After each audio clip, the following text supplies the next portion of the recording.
magluluto ako ng silig. So, ito na yung ating kasirola, mainit na.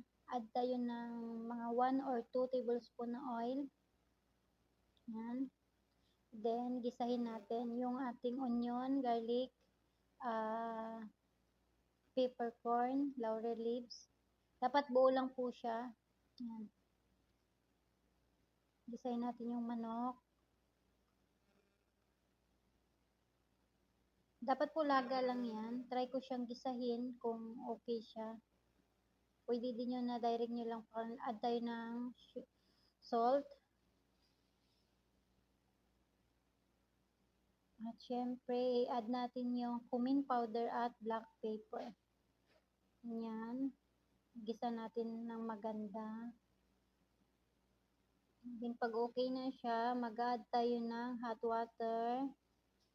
Then leave natin ito na guys yung chicken.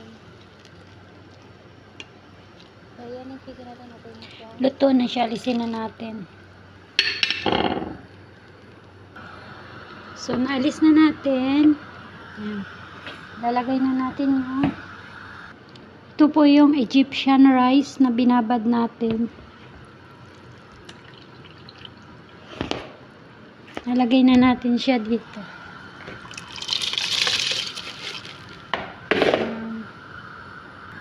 Guys, lulutuin natin siya. Para siyang lugaw, pero may gatas siya.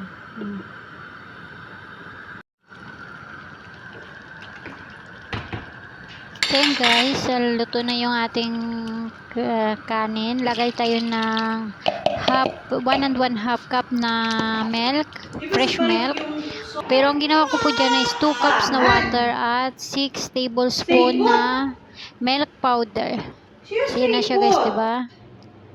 So hello Yan na. guys, Yan yung po yung chicken natin is piniluto ko pa siya sa fryer na mag golden brown lang po siya.